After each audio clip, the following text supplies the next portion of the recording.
The Life of Lord Mahavira, Always Concentrate Inside, Part 1 of 5, on Between Master and Disciples, given in Chinese and English on July 7th, 2019, at the New Land Ashram, Taiwan, also known as Formosa.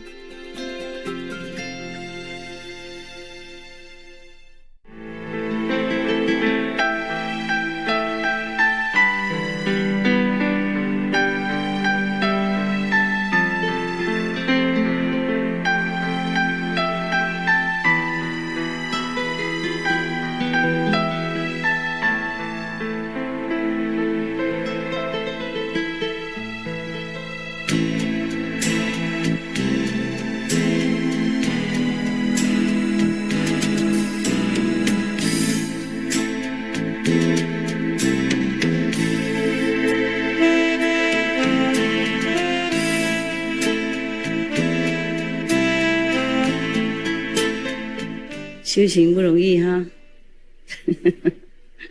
还好吗？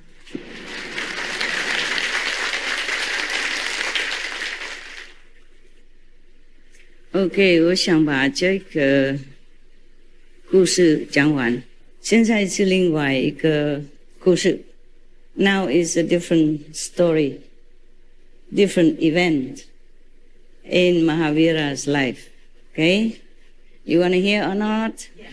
Yeah, of course. You have both translation English and Chinese and Korean and whatever, yeah? Yes. Wow, what lucky people. When I was in India, in the Himalaya, I had nothing. You just guess, you know. Just guess. Half of it is some Sanskrit, half of it is English, and the other half is hair. Everything other than hair.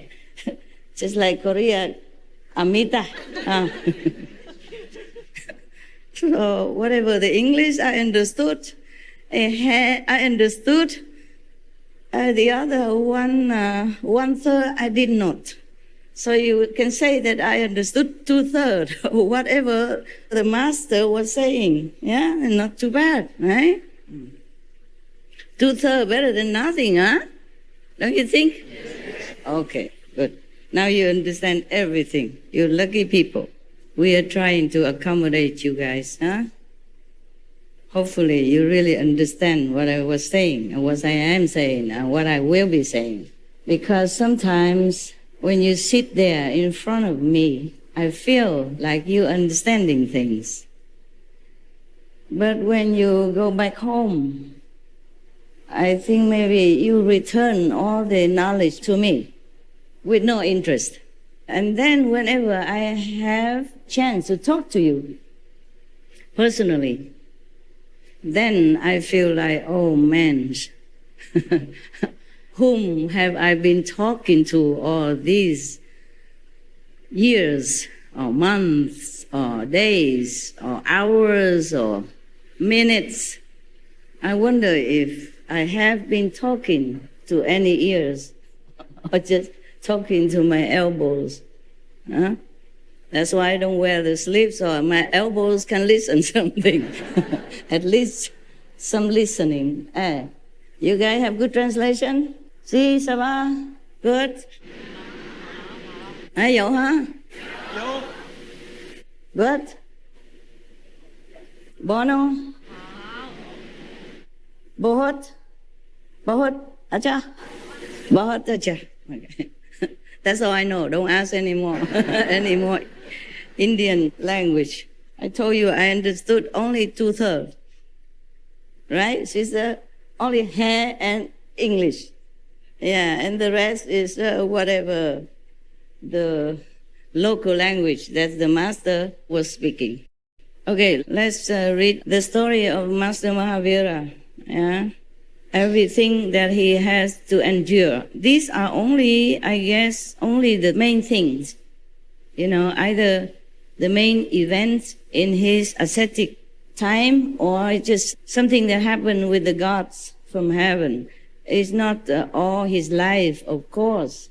The whole life of the master, whoever, the master maybe cannot be written in just one book or two books or 100 books even, because there are many things, even the physical happenings, you cannot always write it down because sometimes the master did not say it, or sometimes there was no witness to recount, or sometimes they thought it's not important, or sometimes it has been told but it's been lost.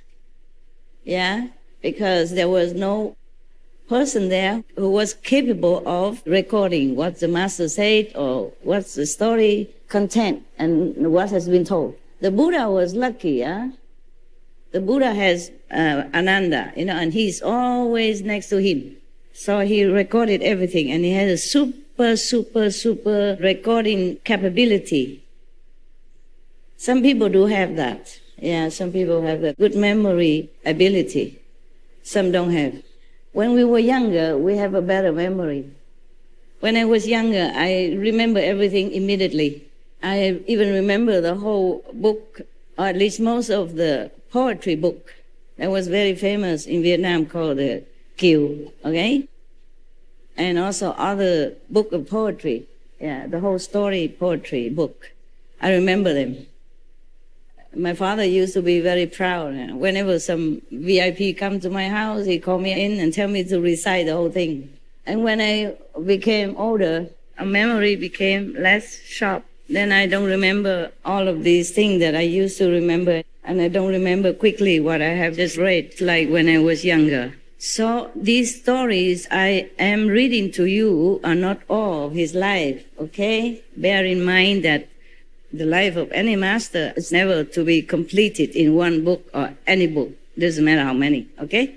These are, I think they just pick out the main event or whatever event that has been passing down, okay?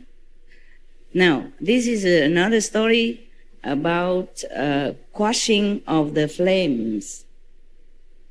Before we had story of embodiment of love, the affliction by a demon, and the cruelty of the cowherd, the removal of poverty, the great renunciation ceremony, okay? And this is another one called quashing of the flames. Once lived in Sravasti, Shraman Vardaman was going to Halikduk village. On the way, he saw a large banyan tree, yeah, similar to Bodhi tree. They have very big trunk. And is that right, sister? Yeah, and have many roots hanging down from the branches. And these roots will become trunks later. And then they will take hold of the soil and make themselves more solid with big trunk again. So the tree became bigger all the time. And nothing can remove these kind of trees because they had too many legs. The Bodhi tree is a similar thing.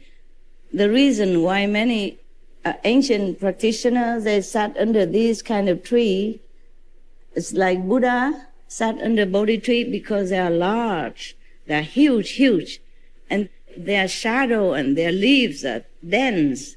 And even if you don't have enough clothing, it would shield you from the rain and the wind and the sun because it's so huge, and the shadow spreading all around, maybe, you don't know, could be even many hundreds of meters large, the shadows.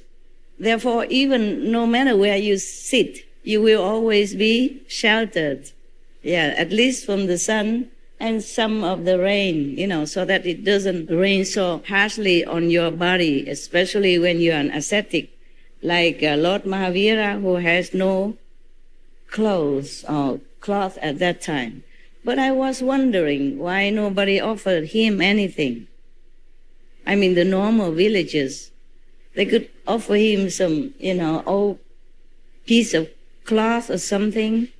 Or maybe he did not accept anymore. I mean, he get used to being without anything.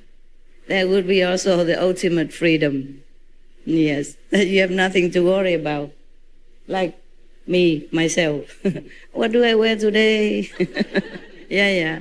My destiny is a little more complicated than the destiny of the Lord Mahavira and the Lord Buddha or the Lord Jesus, for example.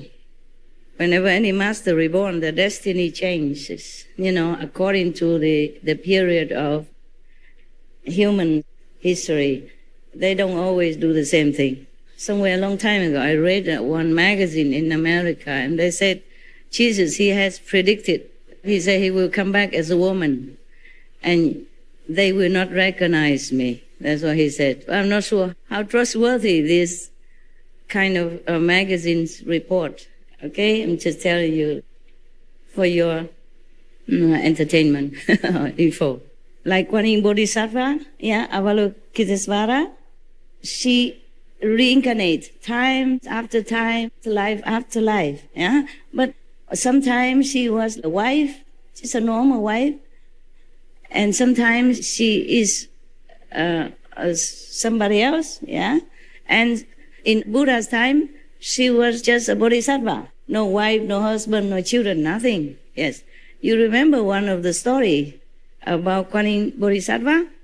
Yes. She was married to a man. Yeah. And at night when her husband was sleeping, she saw one of his hair growing very unruly, unregularly, and inorderly out of his chin. So she was thinking, she want to cut it, to trim it, make him look handsome.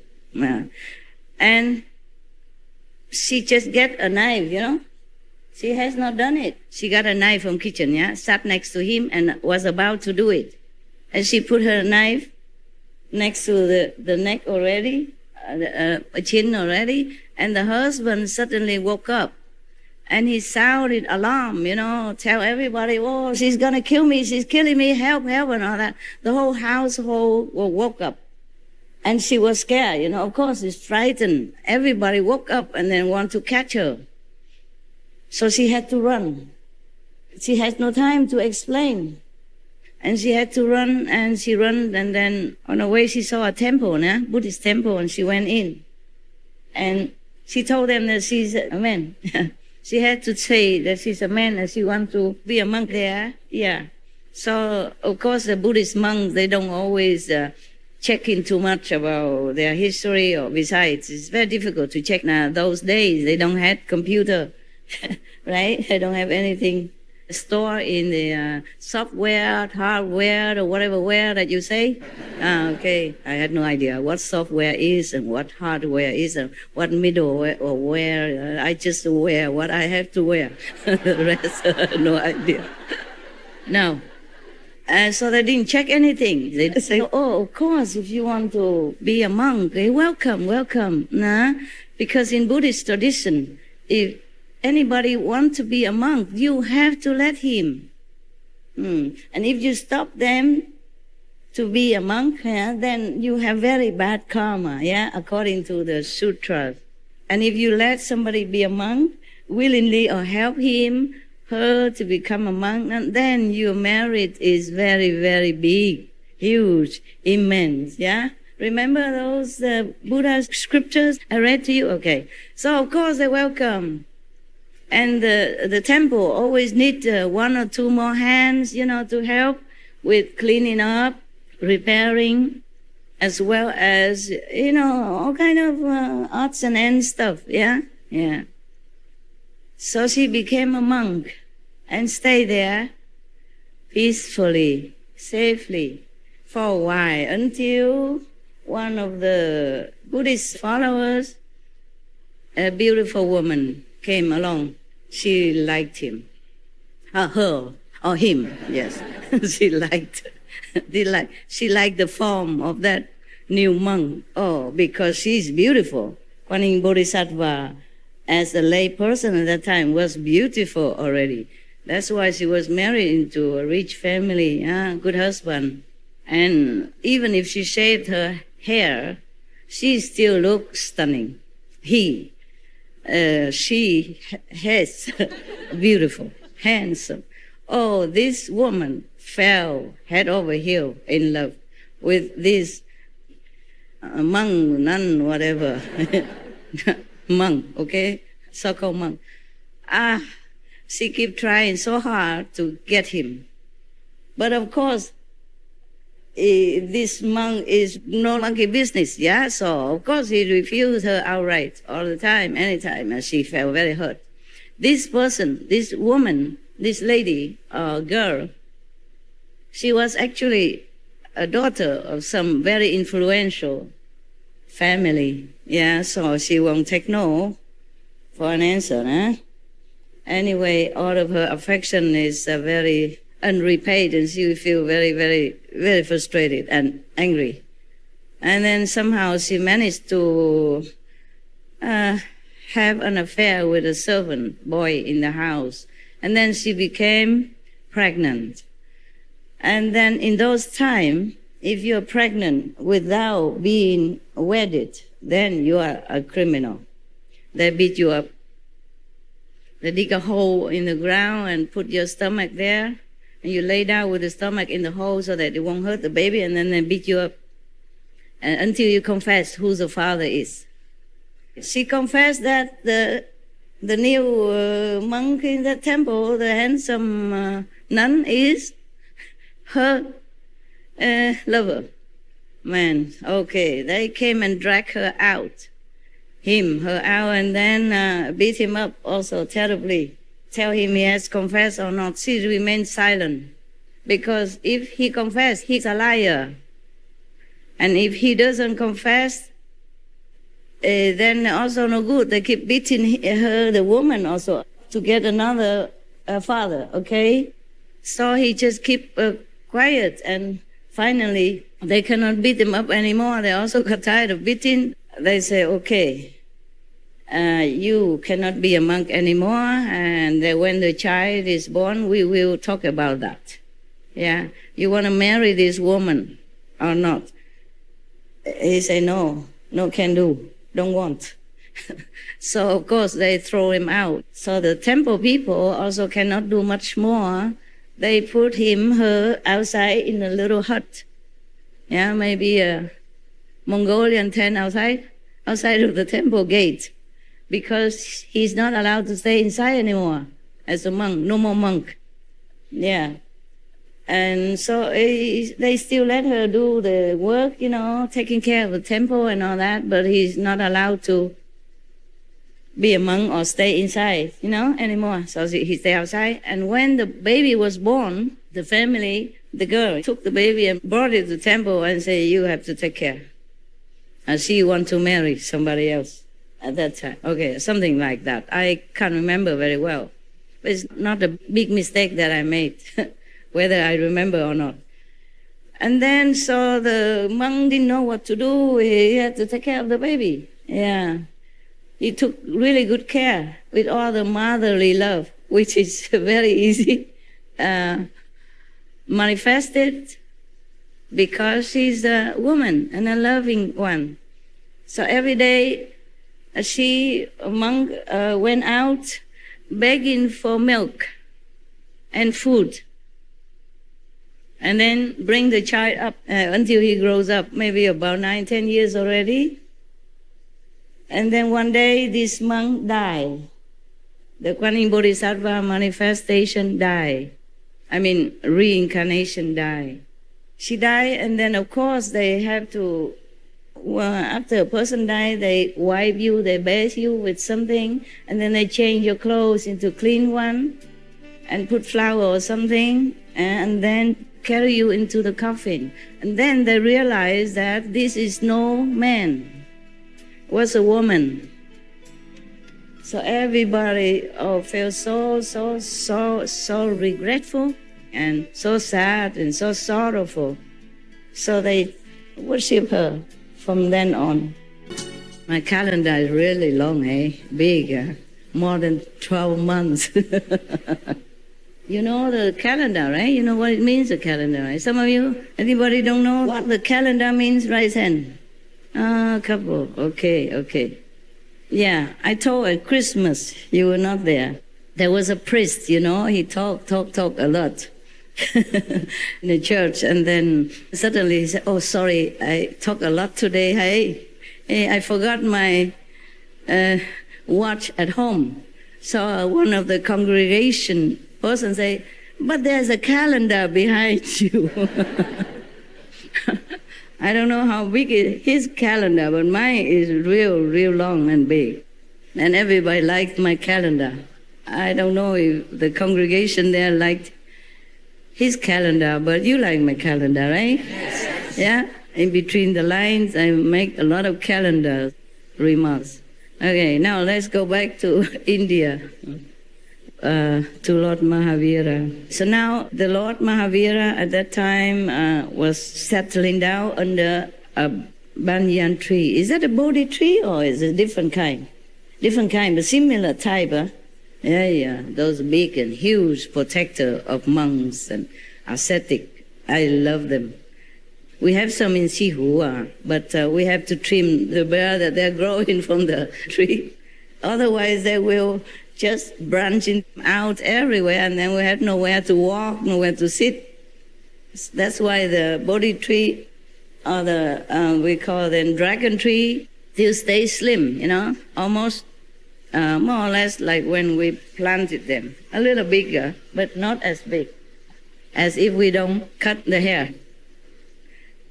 He found that it was very, very suitable for him, for his purpose. So he sat under the tree and started his night meditation. It was winter, and a cold wind was blowing. Goshalak was also following him. As Goshalak, you remember his partner last time? I joined him just recently. Yeah? His name? Yes. He could not tolerate the piercing wind, so he shifted to the other side of the tree. After some time, some wayfarers also stopped under this tree. They collected dry wood and started a fire to cook food. They spent the night there and kept the fire burning. Early in the morning, they broke camp and went away. The fire was left burning. Slowly, it spread and engulfed the surrounding dry twigs and leaves gathered under the tree. The wind was blowing in the direction of meditating Mahavira. The fire slowly spread and reached the spot where Mahavira was standing. Goshalak shouted a warning, but Mahavira had no awareness besides that for his own soul.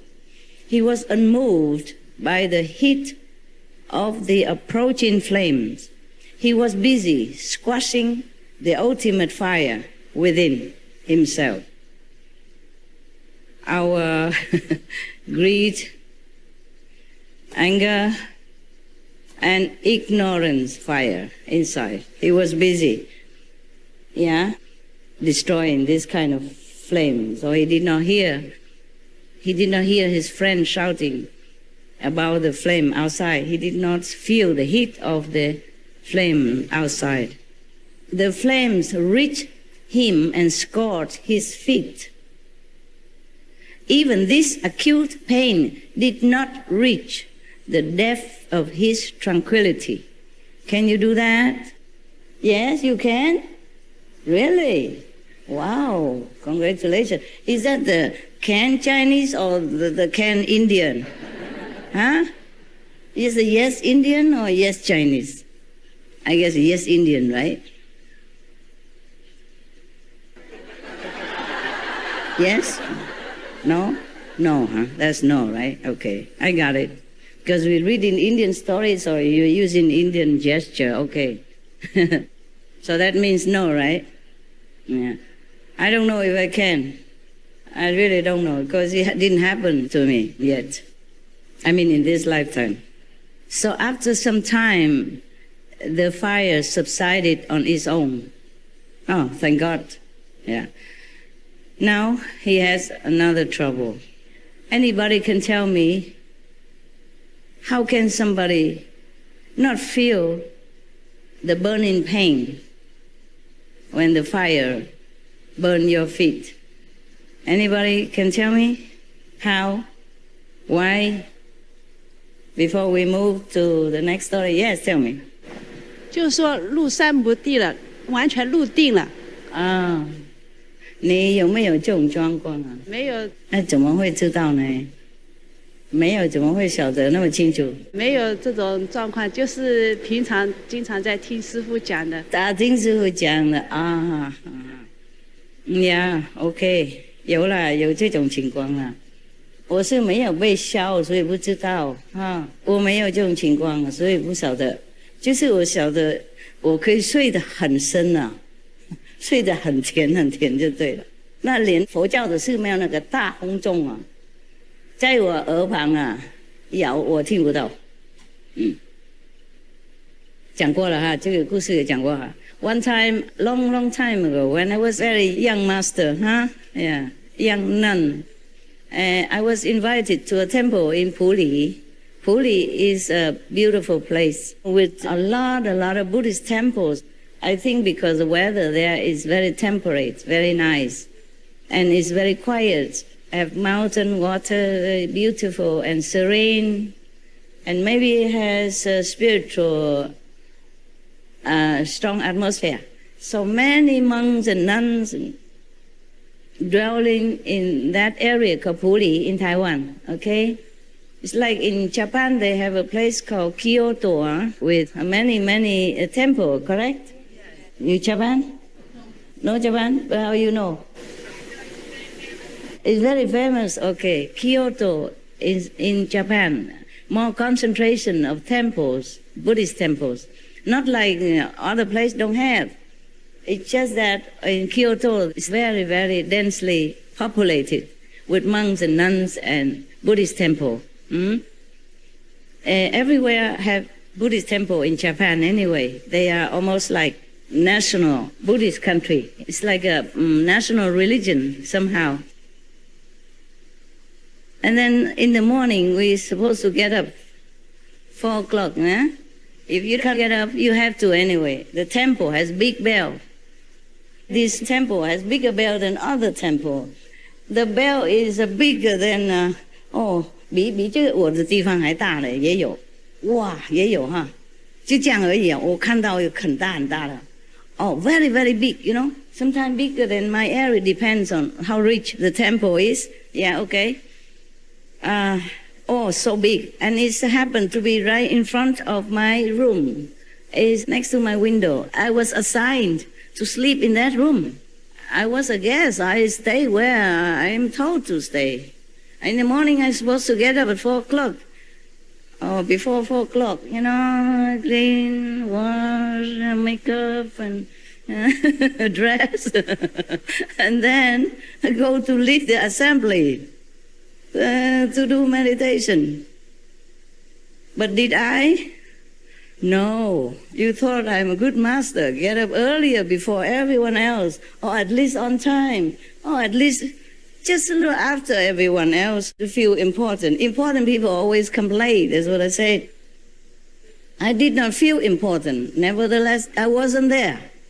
I sleep next to that window with the big bell in the temple ringing. You can hear it from, you know, like church bell, you can hear it many kilometers. That's the purpose. They make such a big bell so that monks and nuns cannot sleep in the morning. Just wake up and do the morning service. In the Buddhist temple, you have to do morning service. You know, you have to recite some liturgy before you had breakfast. And you thank the Buddha and Sangha, you know, the 3 jewels. And then you recite some mantra to feed the ghosts and all that. I used to do that too. No? Now I had not even enough time to feed myself, so I say sorry. I eat some and I give some to the ghosts. Sorry. And I recite a quick mantra if I have a chance. Otherwise, you have to recite a long procedure of liturgy. You call it liturgy, huh? Okay.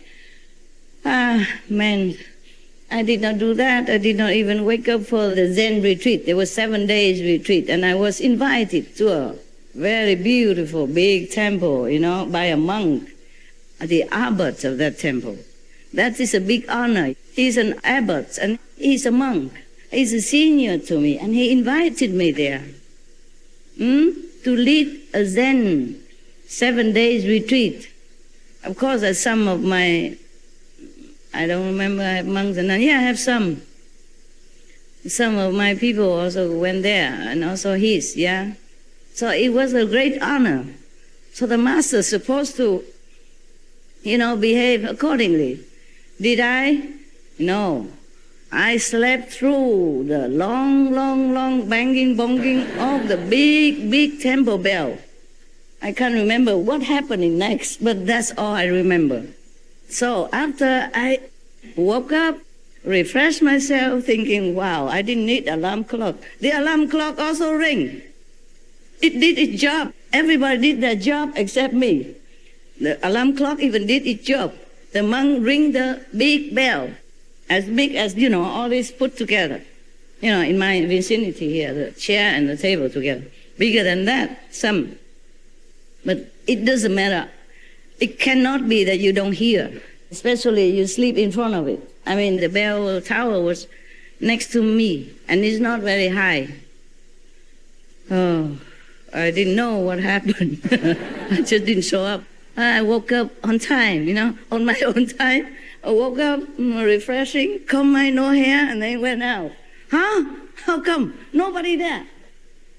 I knocked next door. Wake up, go meditate. Nobody answered me. All the doors shut, but no one. Oh, I wonder what happened. I went to the meditation hall. Oh, everybody was sitting there like bodhisattva in advance, Oh, and the abbot also sitting there. I say, what happened? Oh, nobody said nothing. Okay, then I also sit. I'll sit there, and then afterwards, we went and have lunch, or breakfast, can't remember. And I asked my people, my monks and nuns, I said, hey, this temple, they are so polite. It cannot be so polite like this. Tell them just be natural, okay? Just be as usual. Because in the morning they didn't ring the bell. They said, they did, Master. They did. Oh, I was so embarrassed. I didn't know what else to say. I asked another nun, really, they did ring the big bell? Yes, Master. This is a tradition. They cannot just not do it. Oh, and I said, wow, sorry, I thought they didn't want to wake me up because I slept next to the bell tower. I said, no, Master, they ring long time. So I don't know, that day, suppose any fire touched my toes like it did touch the Lord Mahavira, would I ever be able to wake up or not? That I'm not sure. But I felt like I sleep very deep in those days. If I just lay down somewhere, I just gone like that. And then feel so comfortable, Not just gone, but feel very, very, very comfortable. You feel like so warm inside and so caressed outside. Not by the wind, it's some invisible energy. You feel so comfortable, like you're sleeping on the purple cloud. Yeah, but then you're not aware of anything else except that. You might see vision, but you're not aware of the outside. But then still, I don't know if that's the body feeling comfortable or is the soul or is whatever it was, just feels so good that you never wanted to leave this spot for eternity. What is that for? Huh? A deep meditation, deep samadhi, you hope. You thought, you think, yes, right? I thought you were in deep samadhi. Uh-huh. Oh, maybe. I believe you because you don't lie, huh? Okay. Could be, maybe. But that was in those days, when I was just beginning my job. I was more comfortable. And the lesson I imparted, if you can call the lesson, it was not very deep. Hey, mostly just a happy ending, happy-go-lucky type of talk. And my Chinese wasn't all that good at that time, so I chose the words, whatever I know. So it's very, very simple Chinese, yes. Everybody was happy because there's nothing to do. I had no obligation except just go out and talk sometimes, or if people come, somewhere where I am on the riverbank or on the mountains. Then I talk, that's all I did. And eat and sleep. Oh, sleep I could. Wow. At that time. I think if anybody know me or stay around, they would think I'm a sleeping master. I sleep all the time. At that time, I didn't even know mosquitoes exist. Recently, I do.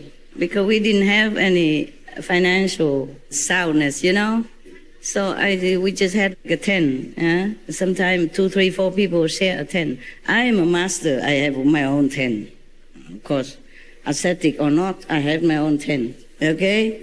And a few pair of nun clothes like that. And sometimes I have to share with the newcomer nun because they didn't have.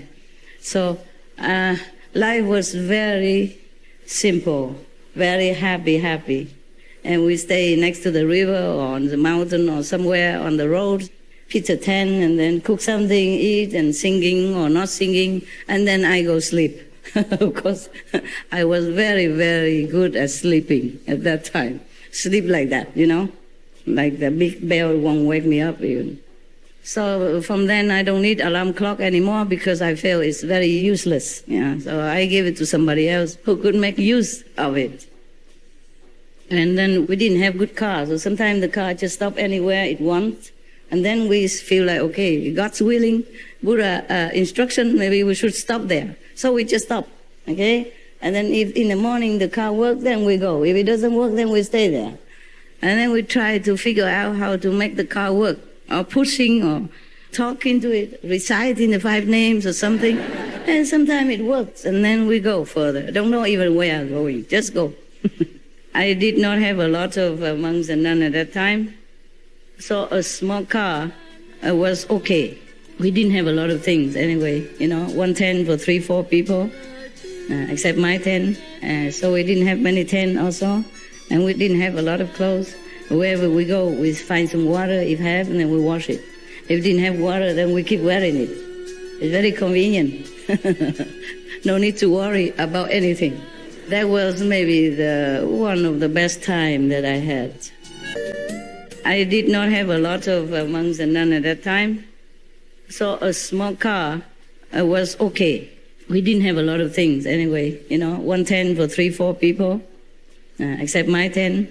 So we didn't have many tents also, and we didn't have a lot of clothes. Wherever we go, we find some water, if have, and then we wash it.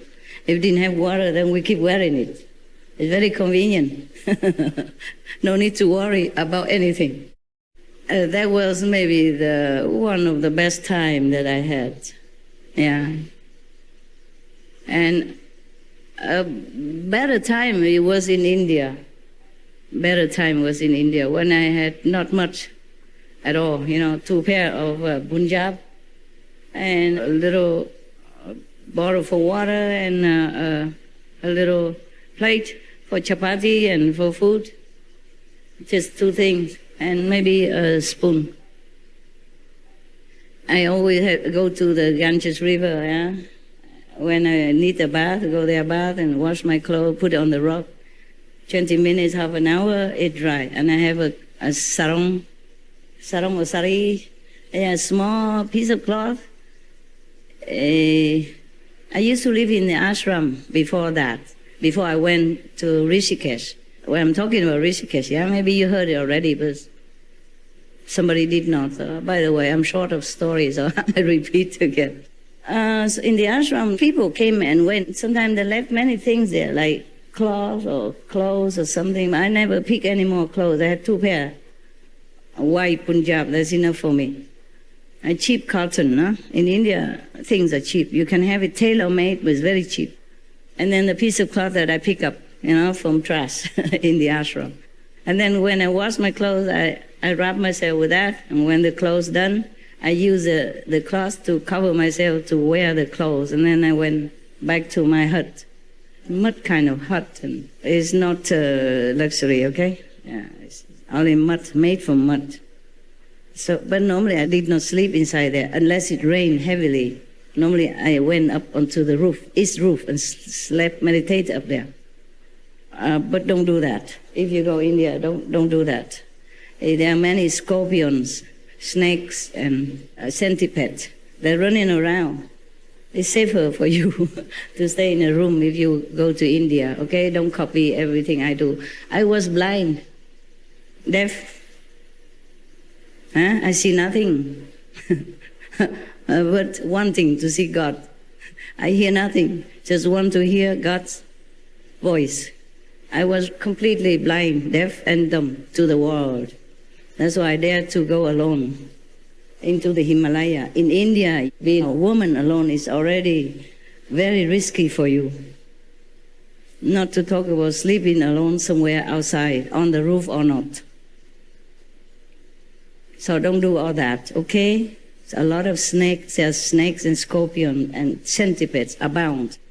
One person, a girl, slept next to me on top of her own roof. They have 3 rooms. I rented one, and the other rent another 2.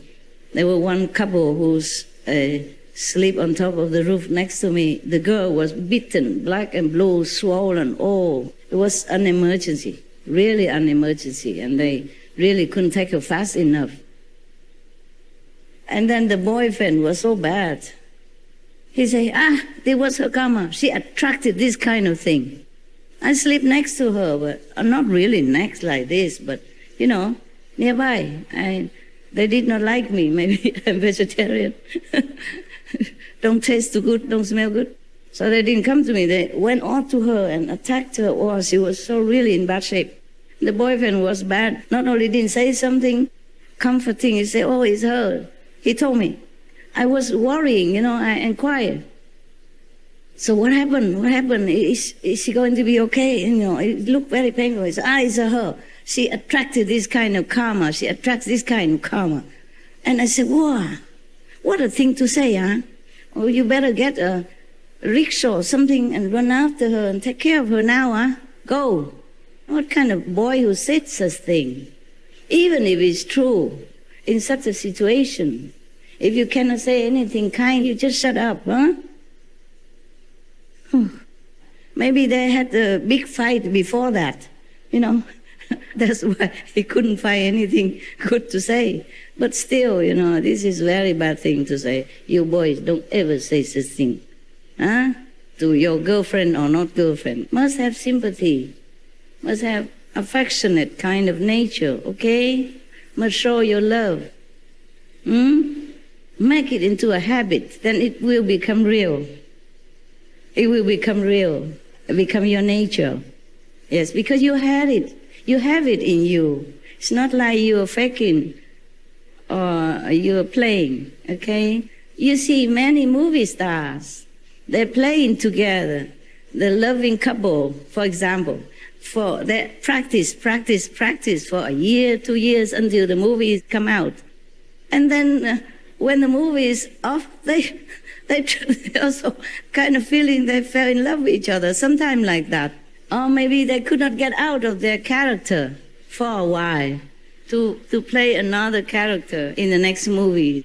Yeah? They're still confused whether or not they are maybe Adam Smith or maybe they are some king in Egypt in the film. Right. Okay, and that's my calendar. Anything else I should tell you? No. Any question? Any comment? No? Fine. You make me work all the time. You just sit there. Huh? You feel no shame? No, of course not. Never, right? Okay, now we have another problem coming for Lord Mahavira.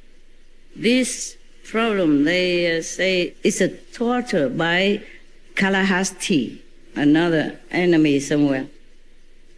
Okay, now the Lord Mahavira has left the Chorak village. He went to the outskirts of Kalambuka village, another nearby village, yeah? 2 brothers. Okay, let me explain to you. Why does he keep going from one place to another? Anybody know? A fan, as a reward. Yeah. Keeping blessing around? Blessing people around? No. At that time, he has no idea that he can bless anybody. He was just a new monk trying hard to quench his own flaws, okay? He has no idea yet. He has 12 years to go until he realizes the sublime. So he would not be able to think even to bless anybody. The same when I was in India, even after somewhat enlightenment, I want to go around, just go around. And then some people look at my hand and say I will become a Buddha in the future soon, because I guess there is a book in their shop, and I described the book, and they say they did not have. And then later they found out that they have it in the box, still sealed, because he's arrived yesterday and they did not open and put it on the shelf yet, the book, which I saw, which is still in the box. So all of them thought that I am some big shot, or some seer, big yogi, or big Maharaja, Mataji something, okay? And then coupled with the hand reading. They want to read my hand, because how did I know the book is there when it wasn't there? So I said, I don't have a lot of money to pay you. Please, I cannot let you read my hand, remember? And he said, no, I don't need money.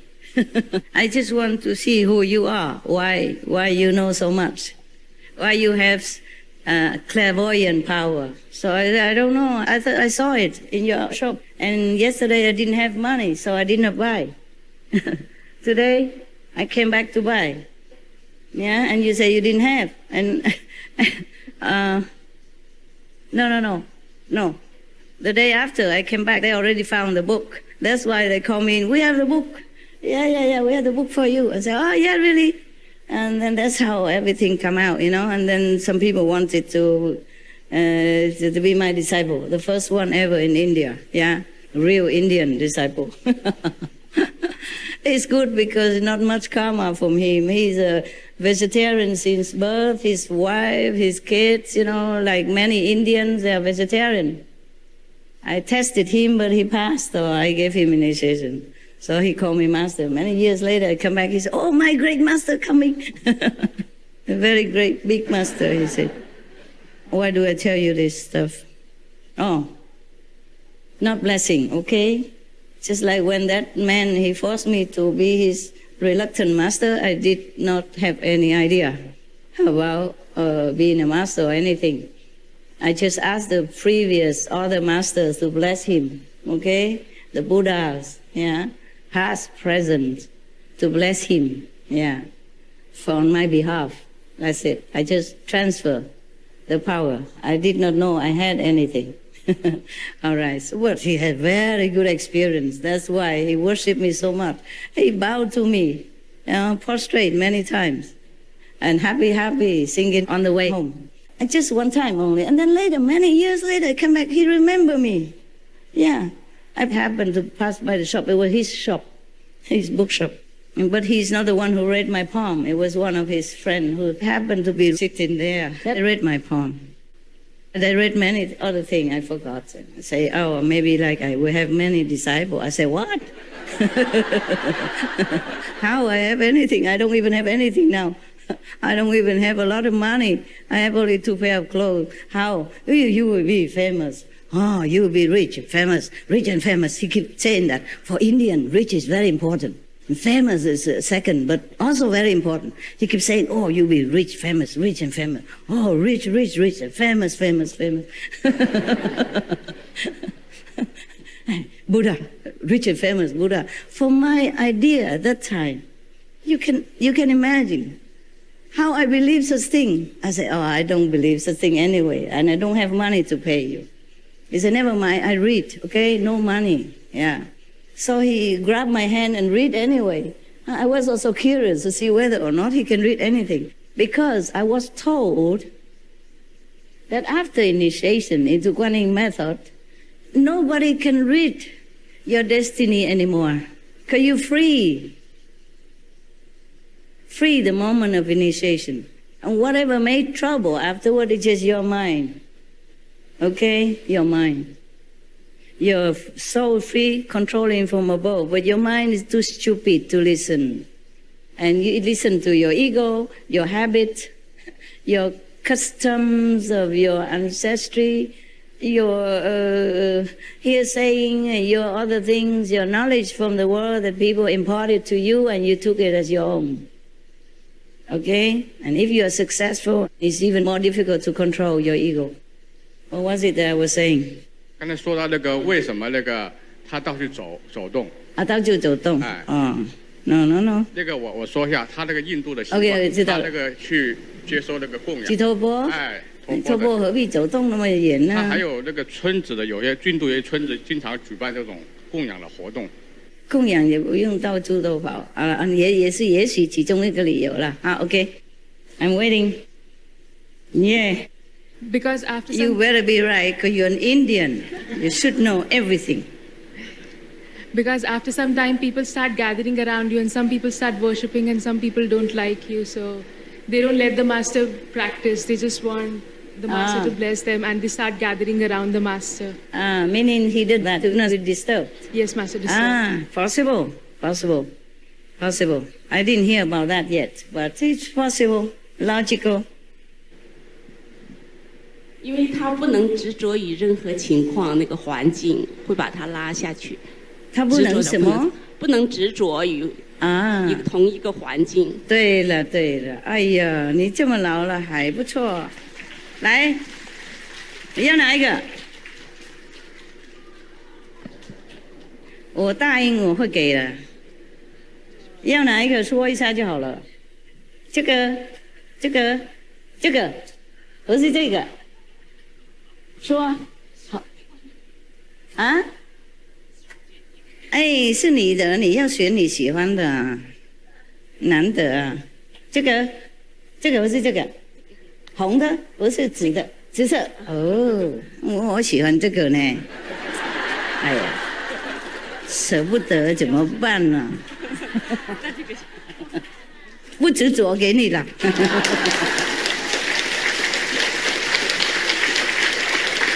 这个不要哈。好了，行了。耳机听了，听翻译，it's good also. Yes, in India, it could be right that you should not stay in the same place because after a while people will come and make an idol out of you, and every day come bugging you, and then you can't even concentrate on your meditation. It could be possible like that. Okay, so you have to keep moving on. That's number one. It could be possible. It's illogical also, and. Chinese ladies say that should not be attached to one place and become addicted to it. And then you become one with that place and then you cannot move on. It's like that. Yeah. That's why the monks in India, monks and nuns, when I say monks, I mean also nuns, the mendicants, okay? The renunciates, they walk in all day. Some people have temple also. Some people group together and have temple. But maybe they won't stay there long. In India, even in any ashram, on the way to the pilgrimage location, they have some simple ashram. Not really ashram, it's like a small room with the roof, you know? So you can have a rest at night before you continue further into the Himalaya deeper or higher region. So they build, some of those houses for the pilgrims on the way, yeah. I don't know who built them actually. Maybe the believers of God, Buddhas, maybe the governments, maybe some good Samaritan rich people built it. But it's nothing luxurious, just a mud house and mud floor. I mean really muddy floor. When it rains, it's all muddy. Outside, inside. And the roof sometime okay, sometime not. It depends on where, how old that house is, or if anybody even took care. Okay? Sometimes you have roof, but maybe better have no roof. Because outside the rain is more even. Inside the roof have a big hole, so all the water concentrate there, and if you sit there, it will give you a no-end shower. And in winter, I assure you, it's no fun. So now, in India, they built such a temporary house for people when they went on pilgrimage to take a rest. Some people do take care of that kind of house, and they provide blanket, provide coal to make fire, for people who pay for it. I did not have, so I just stand behind the group. So now in India, they built such a temporary house for people when they went on pilgrimage to take a rest. Some people do take care of that kind of house, and they provide blanket, provide coal to make fire, for people who pay for it. I did not have, so I just stand behind the group, and I have a staff. I pick a wooden branch somewhere outside and I use it to walk, because it's very good for you to use it to walk on a muddy road or a very, very broken road, or climbing high mountain, or going down when it's slippery in the rain. The staff is really like your third leg. It stabilizes you.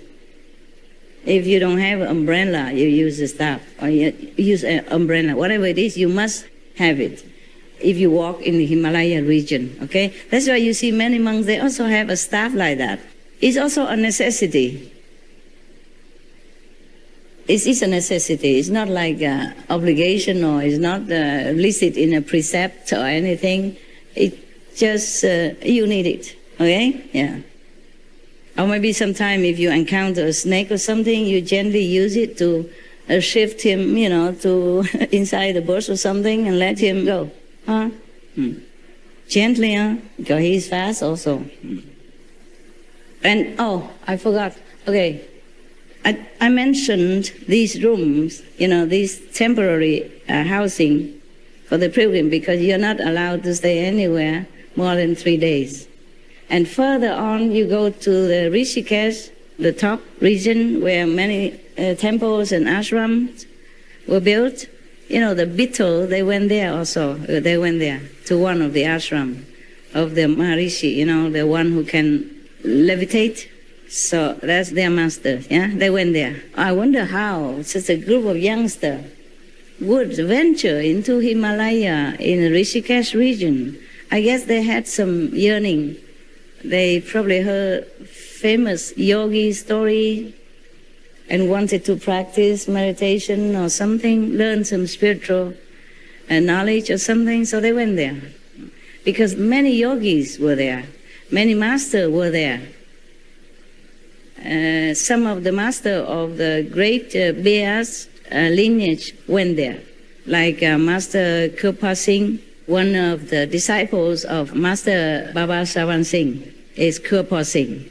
He went there to do retreat for some time before he came out and to be a master in one of the Indian branches of inner light and sound method. Shabda, they call that in Sanskrit. In Sikhism, Shabda means sound, heavenly sound. And they call the light, the knowledge of the Lord, Nam, in the true knowledge, true name. That's why we have this Sakhan region where Nam came from, where the Shabda also emerged. Okay, that's what they said. That's what they taught. That's what they believe. And so if you rely on this Nam and this Shabda, you will go back to that original region. That's why, right, sister? Wow, you are really a good supporter, aren't you? Anything I ask you, right. Are you sure it's true or it's just the Indian style? Whatever. It's absolutely correct, Master. It's true, yeah?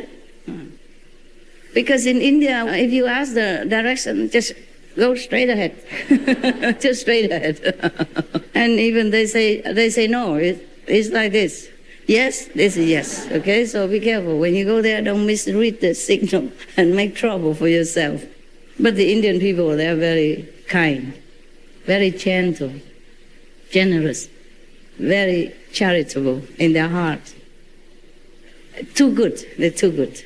Too generous, too kind, too trusting. They're very trusting nature. They trust that anybody, stranger, came to their house is a blessing, is a God who came to their house. So they have to treat them like a God. Even they have the last morsel of chapati, they must offer it to you with love and respect before you can go there and stay a long time. Yeah, but now maybe 3 months. When I last went to India, it was 3 months only as British. How about now? Master, if you come, then we'll surely welcome you. You can stay for as long as. I don't think they'll object, because any spiritual master, and especially you're well known, so they don't say no to. Oh, really? Yes, Master. Oh, maybe I'll be coming. Yeah. Great. I was nobody, so I get a 3 month stamp. Before that, the time before I came, I could stay long. After that is different restriction. I guess it's to protect the innocent, pure-hearted Indian people. I also approve. I also think it's a good decision. Yes, because many Indian people, they are not rich. Yeah, as everywhere. It just may be more obvious in India. Because the Indian people, they're more inside, They do not care much about, it's okay, I continue with my calendar. It's nothing spiritual. I just want to explain something more to you in case you want to seek enlightenment in India. Then you must know how to behave, okay? You don't just go into any house and eat anything they offer without returning something, without giving some money. Because maybe they give you a banquet but they have nothing else to eat later on. Because they're just too pure, too trusting. Trusting is good, but sometimes it really surprises you. In my case, sometimes I trust too much and I surprise all the time. I still am surprised nowadays. Not just before, but now. I trust people a lot. I trust anybody. Yeah. And if you go to the Himalaya, deeper region, even past Rishikesh, somewhere in India, do not think that your credit card will work. Do not think that you have a lot of money, then you'll be safe and fed. No. Because the region where I went, I'm not sure many other regions, but the regions where I went, you have money, you pay for sure, okay, but there's no houses there. Maybe long, many 10 kilometers, then you have a little hut with a roof on it, nothing else. And the four poles, the four corners to sustain the roof. Or maybe not, maybe just a plastic sheet on top. And a box about this side and this high, full of flower inside, if it's full. And in the pilgrim season, there are a lot of them, thousands of them, 10,000s. So even you have money, you can go hungry for days. So make sure you study some wild plant, edible, wild edible fruits, okay? And, feed yourself meanwhile. Go out and graze, because except grazing, you could stay hungry. Or drink Ganges River. But the Ganges River is not always flat near you or easy to reach. It's so deep. Maybe sometimes tens or more than hundreds meters deep under there. And you're right on top of there. No way you can do anything. But if you go around May, I think May, before that, there's still too much snow and the army did not cut through the icy glacier yet. So you cannot go up. You can go. When everybody go, you go. Don't go alone earlier or later alone. It's dangerous. Huh? You could meet wild animal or, some other bad elements. Maybe bad for you. That's why the pilgrim, they never go alone. They go on group. I was the only one that go alone. But of course, I catch up with the group and go with them. But later, I also go alone. But there's a pilgrim season and daytime, okay? And it's always another group somewhere coming, you see, catching up with me. Or other group coming back, so it's not like all very lonesome road. if you can call that road, is a path, sometimes this big. You can put only 1 foot at a time. 2 feet no good, huh? You might fall down. Slippery. And the stones are loose, very, very loose. Be very careful every step you go. Many people went there, never came back. It's not a joke, it's not to frighten you. You ask any Indian people. Many Indian people don't dare go to Himalaya. Is right, sister? Normal people don't go to Himalayas because it is very difficult trek. Yeah. And they don't return. It's dangerous, yeah. Yes, Master. 예, 히말라야를 그 혼자서 가실 때는 뭔가 그 내적인 어떤 절박감이나 또 간절함이나 뭔가 있었을 것 같은데. Make it short. 예. The way Master went to the Himalaya, there is a reason why. Oh, she asked why I went to Himalaya? Yes. She still doesn't know? Tourist, okay? Looking for Buddha. Yeah, some people go looking for cities or famous place. I go looking for the Buddha. I'm a Buddhist tourist. Yeah, looking for God. 신을 찾을 때는 부처님을 찾을 때는 어떤 그 간절함, 간구하는 그 있지 않았을까? 제 경험하고 이제 스승님 말씀을 들으면서 예, 알겠습니다. Yeah, she guessed that time when Master going to Himalaya, there is a reason why there's a eager to find the God, to be compared to her experience. To her experience, she also went to Himalaya? No. But she has a big eager to find the God. Oh, that's why she didn't go to Himalaya. I got it. Compare. One like to eager to find God, went Himalaya. One eager to find God, didn't go to Himalaya, still find God. You lucky. You lucky. Translated wrong? Oh, forget it. You sure you understand Korean? You translate to her? Yes. Yeah, but did you understand her Korean? Yes. Yes? Oh man, okay, never mind, whatever. I will know it when it go on the SMTV screen. Don't worry, okay? We all understand inside, and that's important. Huh? No need language too much. Otherwise, there are thousands of languages in the world. We never had enough time to learn, even from the time we still drinking milk until the time we die. We never had time to learn all that. So, Guanyin, language is the best, eh? Yeah.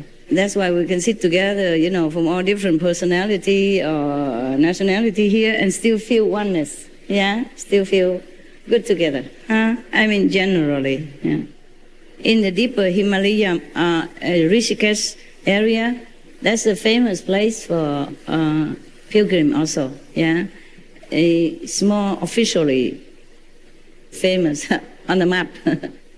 Many yogis went there, many masters went there to meditate in the old time until now, okay? So people believe that it is a very auspicious spiritual region, okay? I feel very happy there, yes.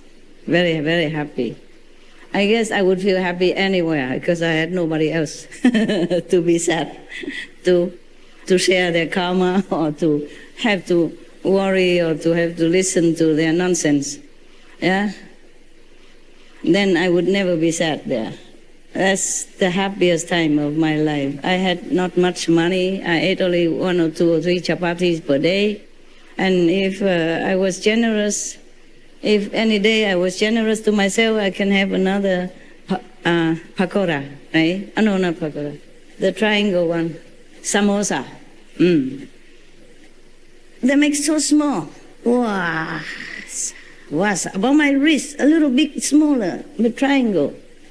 In India, a restaurant here, they make it bigger. Huh? Most of them make very big, but in India, no. In my area, no. And I can't afford second one. One time only, but it tastes even better, like heaven. I never ate any samosa. It tastes as good as that time when I was in Rishikesh. You know why? Secret. Why? Hungry? How did you guess? Okay, good. Yeah. Not hungry, just didn't have enough food, didn't have enough money to afford more luxurious style. Just as every other yogi, Master Mahavira left and went to another village. It's also good like that, because otherwise he keeps staying there and eating from the same people all the time. Maybe they couldn't afford to keep feeding him, huh? Also to show more affinity with different people. That's a tradition of monk. Whether or not this monk or any monk is aware of his own blessing power or not. Okay? Tradition of the monk, they should go for alms from different houses all the time. That's why Ananda had problem, because he had to go to a different house that day, and he cannot avoid going through that artisan house, through that artisan house, and get caught. But that's just their destiny, so that the artisan girl, can also become arhat because of her love for Ananda. She followed him, and instead of catching him, the Buddha caught her and never released her then. She became nun and became arhat. Even before Ananda, oh, shame on him. Huh? Yeah. But it's not because Ananda was maybe too low level or too slow or too bad or anything that he became enlightened so slow. It's just his destiny like that, his vow like that. He has to serve the Buddha until the Buddha Nirvana. Then he can become all-knowing, all-enlightened. Because if he was too enlightened before, then his intellectual power would be less. Enlightenment is a higher level of consciousness. Intellect, it's just a common element of the mind, of the brain, so that you can learn things in the world. Okay? It doesn't help you to be enlightened. But it could, if you use the intellect to understand the teaching of the Master, then you had no doubt. You will be more diligent in your spiritual practice and also be enlightened easier. And that's also possible like that, yes. But intellect alone will not give you enlightenment. No matter how much knowledge you amass in this world, it helps you nothing. It just crowded your brain more and make you more confused and more maybe arrogant and more ignorant in spiritual matter, in the spiritual domain.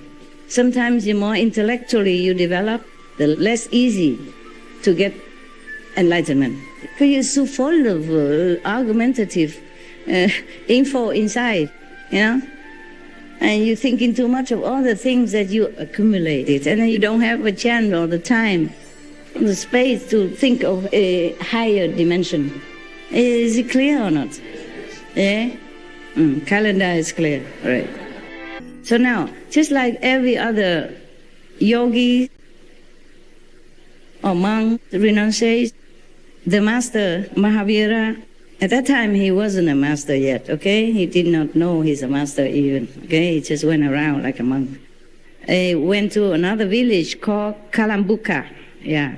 Two brothers, Megha and Kalahasti, ruled this village, the chief of the village, the two brothers. Although they were landlords and chieftains, they were still involved in unlawful activities like looting the neighboring kingdom. Wow. Yeah, bad government. Tying them with ropes. Oh my God. This bad printing here. I understand now. I have to explain it. They saw the two, Master Mahavira and his companion come to their village. They suspect that they were thieves or some bad robbers or something. Of course, yeah. That's what the Chinese call 用狗眼看人低的, meaning you see with the dog's eyes, they see everybody low. So the dogs are lower hate, so they look everybody from the lower point. That's what I mean. Meaning these people, they are robbers themselves. So when two strangers came to their village, they thought they are robbers, something. So they tied them up. He did not explain all that there, but I guess that's what it is. They just printed here like something missing, you know. They tying them with ropes. I didn't say tying whom. And who is tying whom. So the two chieftains of the village tied the two masters up. You know, the master Mahavira and his companion. They torture them inhumanely. Oh, yeah. What surprise. When he still could extract no information at all from them, he ordered, oh, this is a younger brother, tie them both up and beat them up to get information, to get them to confess, to see what they are, who they are, what are they doing here. But they have no confession from them. So he sent them to his elder brother, Meg, for further torture and interrogation. How surprising. Humans, again. I'm still surprised as humans sometimes, even among my own so-called disciples. Very surprised. Big, huge, massive surprise. Now and then, when I have a chance to get to know people. Because I thought, whatever I said, whatever my so-called teaching, it's all clear like a crystal glass. I think even children, 5, 6 years old, understand perfectly. I don't make a big fuss of making intellectual, big, glamorous words. I teach in plain English and in plain logic, plain truth. So it's like the hair on my head. Huh? It doesn't grow anywhere. It grows on my head, right? So, or the nose in front of my face. So I am quite surprised, was surprised, am surprised, and possibly will be always ever surprised that somebody don't capiche. I thought everybody understood. Even when I went outside to lecture for the public, you know, I thought, oh, of course I understand everything. But no, it's not true. Otherwise, the whole world would have waken up by now, would have followed my teaching by now, and we would have no more war, even individual wars, even killing of animals, any problem of any kind. Yeah, but I still don't understand this. I still don't understand that humans don't understand. I still think that humans do understand. Well, I do hope. I still have some hope here and there, now and then. Nice, helpless sometimes to talk about it, to think about it. Okay, so now, the two of these good monks, you know, Mahavira and his companion friend, were shackled like the animals. They were produced before Meg, the elder brother, who felt as if he was looking at a known face. He felt like he knew these two people. The elder brother felt like the face of Mahavira and his companion are familiar, according to this. So he suddenly recalled that once he has seen Prince Varman at the court of King Siddhartha. Wow, lucky, otherwise they would be dead by now.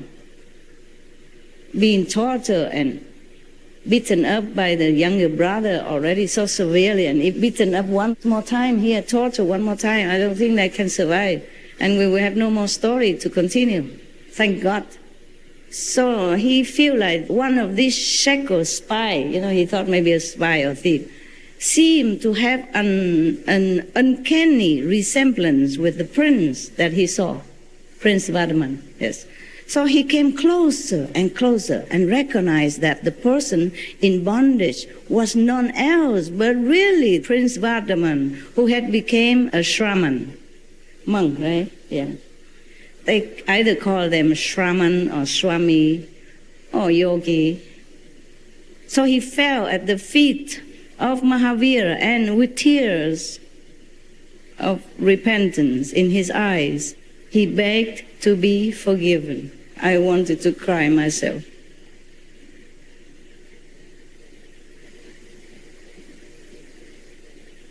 Oh, humans, my God, when will they ever wake up?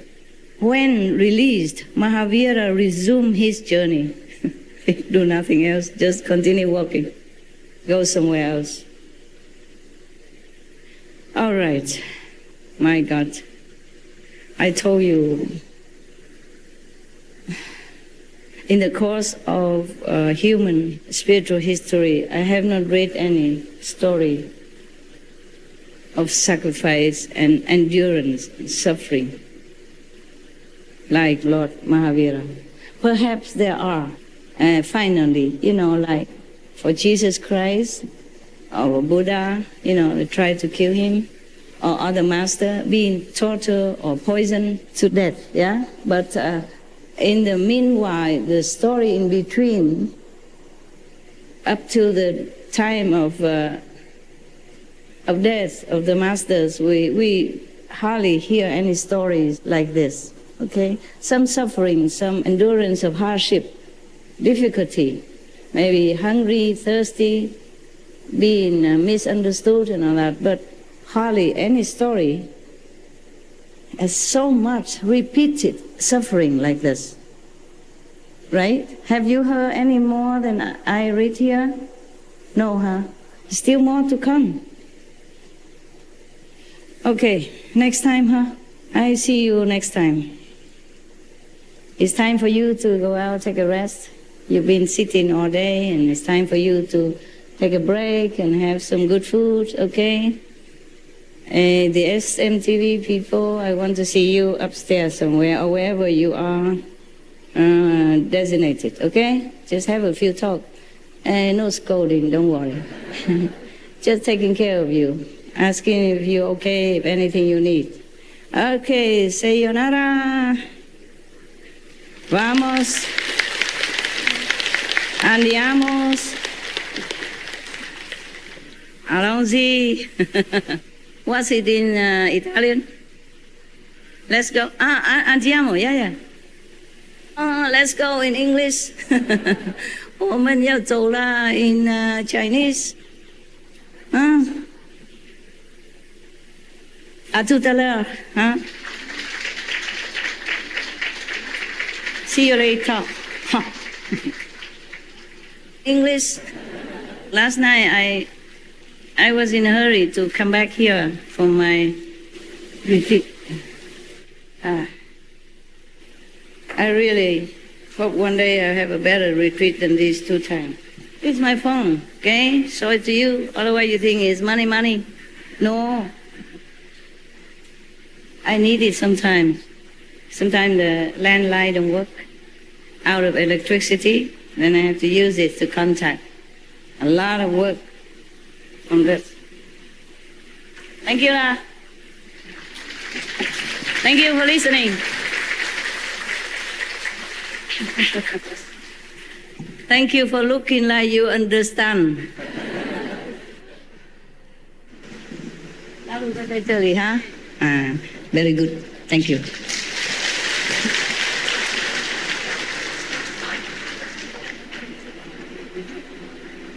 还好吗？好啊，谢谢。大家还好吗？不会很热哈？真的。受戒。笑什么意思？昨天下雨举着凉啊，那是讲真话哈。会有冷气 ，OK？ 快来了。是来了吗？我是还没来，还没哈。还没啊，所以才比较热。OK， 好了，会有了。OK， 会凉一点，会凉一点。不客气，不客气。我是应该照顾你们的，还好吗？我也穿很多衣服啊，觉得热，不穿人家就说不穿，穿着会热。哦，女孩子好苦啊，男孩子他脱光光出去，没人讲什么。你看 Lord Mahavira 好方便，是吗？哎，到处都走这样子，没人讲什么，啊。我穿漂亮衣服还被批评呢，这真的不对劲，啊，像 Lord Mahavira 那个样子，他什么都不穿，没人管。是印度啦 ，OK， 印度他们比较自由自在，比较尊重修行人，漂亮。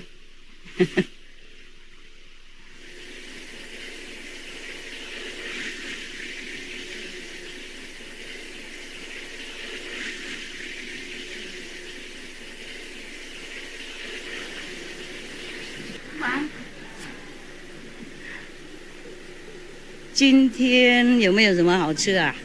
我还没吃呢，早餐带来的还放在那里。有没有什么好吃在这里？弥补过错一下，我这几天吃不下，是不是天气的关系？啊？不是他们煮的比较没有胃口。如果没有胃口，不过他们弄，比方说那个春卷那些哈，然后。包沙拉跟那个叫什么那些生菜啊，薄荷那些哈，高端茶还是别的呢哈，上菜啊，觉得还会吃得下，现在有啊，哎呦，我不知道，现在要上去开会呢，我很快开会，很快下来，也带上去啊，真的，哎呦，你们这么好哦。